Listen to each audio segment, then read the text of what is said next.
Hello friends. Welcome back to finance with Raghav. और आज हम बात करने वाले हैं एक ऐसे टॉपिक की जिसके बारे में बहुत लोग सुनते तो हैं लेकिन सही से समझते बहुत कम है। एचयूएफ यानी हिंदू अनडिवाइडेड फैमिली।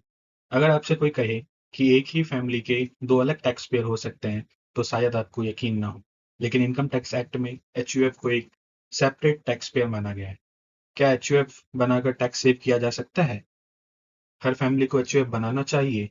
और सबसे इम्पोर्टेंट, कहीं टैक्स सेव करने के चक्कर में आप इनकम टैक्स डिपार्टमेंट की नज़र में तो नहीं आ जाएंगे। आज की वीडियो में हम इन सब क्वेश्चंस का आंसर बहुत सिंपल लैंग्वेज में समझेंगे, तो वीडियो को एंड तक जरूर देखिएगा। एचयूएफ क्या है? सबसे पहला बेसिक क्वेश्चन, एचयूएफ होती क्या है? सिंपल लैंग्वेज में समझो, जैसे आप एक इंडिविजुअल टैक्स पेयर हो वैसे ही एचयूएफ भी इनकम टैक्स एक्ट का अकॉर्डिंग एक अलग टैक्स पेयर है। मतलब एचयूएफ का अपना पैन कार्ड हो सकता है, बैंक अकाउंट हो सकता है, इन्वेस्टमेंट हो सकती है, इनकम हो सकती है, और एचयूएफ अपना अलग इनकम टैक्स रिटर्न फाइल कर सकती है। ये सब लॉ के अंडर अलाउड है। अब अगला क्वेश्चन, एचयूएफ कौन बना सकता है? क्या कोई भी एचयूएफ बना सकता है? आंसर है नहीं। जनरली एचयूएफ हिंदू, जैन, सिख और बुद्धिस्ट फैमिली के लिए होती है। और एचयूएफ के लिए चाहिए एक फैमिली, कॉमन एंसेस्टर, कम से कम 2 मेंबर और एक कर्ता जो एचयूएफ का हेड होता है। और एक इम्पॉर्टेंट बात, एचयूएफ किसी एग्रीमेंट से क्रिएट नहीं होती, ये हिंदू लॉ के अकॉर्डिंग नेचुरली एग्जिस्ट करती है। अब बात करते हैं एचयूएफ बनाने के लिए क्या चाहिए। अगर आपको एचयूएफ को टैक्स पर्पस के लिए ऑपरेट करना चाहते हैं तो जनरली आपको चाहिए एचयूएफ का पैन, एचयूएफ डीड, कर्ता का पैन और आधार, एड्रेस प्रूफ और एचयूएफ के नाम से एक सेपरेट बैंक अकाउंट। यहाँ बहुत लोग सबसे बड़ी मिस्टेक करते हैं, वो पर्सनल अकाउंट और एचयूएफ अकाउंट को मिक्स कर देते हैं। ऐसा बिल्कुल मत करिए। अब नेक्स्ट क्वेश्चन अराइज होती है कि एचयूएफ किस तरह की इनकम कमा सकती है।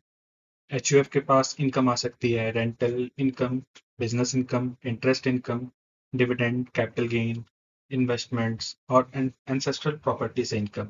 लेकिन एक बात याद रखिए, सिर्फ नाम बदलने से इनकम एचयूएफ की नहीं बन जाती। इनकम जेन्युइनली एचयूएफ की होनी चाहिए।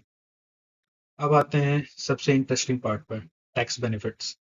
एचयूएफ को भी ऑलमोस्ट वही डिडक्शंस मिलती हैं जो इंडिविजुअल्स को मिलती हैं, जैसे सेक्शन 80C, 80D, 80G और एप्लीकेबल केसेस में हाउसिंग लोन बेनिफिट्स।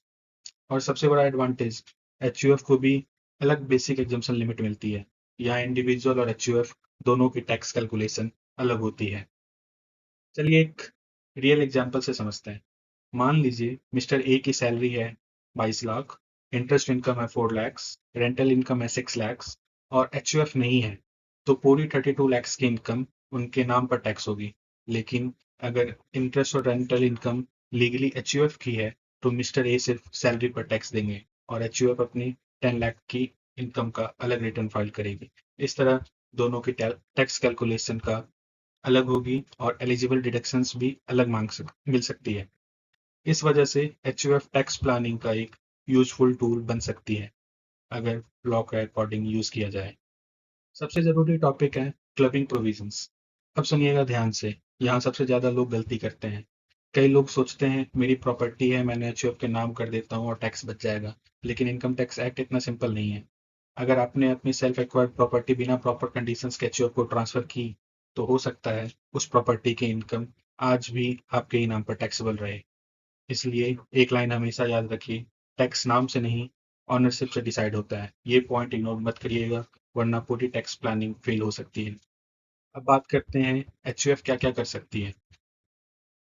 क्या एचयूएफ म्यूचुअल फंड में इन्वेस्ट कर सकती है? आंसर है बिल्कुल। एचयूएफ इन्वेस्ट कर सकती है mutual fund, shares, FDs, gold, bonds, property and business. और डीमैट अकाउंट और ट्रेडिंग अकाउंट भी ओपन कर सकती है, सब्जेक्ट टू एप्लीकेबल रूल्स। अब जल्दी से देखते हैं कुछ कॉमन मिस्टेक्स। पर्सनल इनकम को एचयूएफ इनकम दिखाना, पर्सनल और एचयूएफ बैंक अकाउंट को मिक्स करना, एचयूएफ डीड ना बनाना, प्रॉपर बुक्स मेंटेन ना करना, डॉक्यूमेंटेशन ना रखना। ये मिस्टेक्स फ्यूचर में नोटिस और टैक्स डिस्प्यूट का रीजंस बन सकती हैं। क्या हर फैमिली को एचयूएफ बनाना चाहिए? Simple answer is no. अगर फैमिली के पास एंसेस्ट्रल प्रॉपर्टी है, फैमिली बिजनेस है, रेंटल इनकम है, फैमिली इन्वेस्टमेंट है, तब एचयूएफ बेनिफिशियल हो सकती है। हर केस अलग होता है। इसलिए एचयूएफ बनाने से पहले प्रॉपर टैक्स प्लानिंग और प्रोफेशनल एडवाइस लेना बहुत जरूरी है। तो दोस्तों, एचयूएफ कोई मैजिक ट्रिक नहीं है। ये इनकम टैक्स एक्ट के अंदर एक लीगल टैक्स एंटिटी है। अगर सही डॉक्यूमेंटेशन, जेन्युइन ट्रांजैक्शन और लॉ के अकॉर्डिंग ऑपरेट की जाए तो ये बहुत अच्छा टैक्स प्लानिंग टूल हो सकता है। लेकिन बिना समझे सिर्फ टैक्स बचाने के लिए एचयूएफ बनाना कभी भी सही डिसीजन नहीं हो सकता। अगर आपको ये वीडियो इंफॉर्मेटिव लगी हो तो लाइक ज़रूर कीजिए। अगर आप income tax, GST, audit, investment और फाइनेंस से रिलेटेड प्रैक्टिकल वीडियोस देखना चाहते हैं तो चैनल को सब्सक्राइब करना मत भूलिएगा। और अगर एचयूएफ से रिलेटेड कोई भी क्वेश्चन हो तो कमेंट्स में ज़रूर लिखिए। मैं हूँ सी राघव बंसल। मिलते हैं नेक्स्ट वीडियो में। Thank you very much.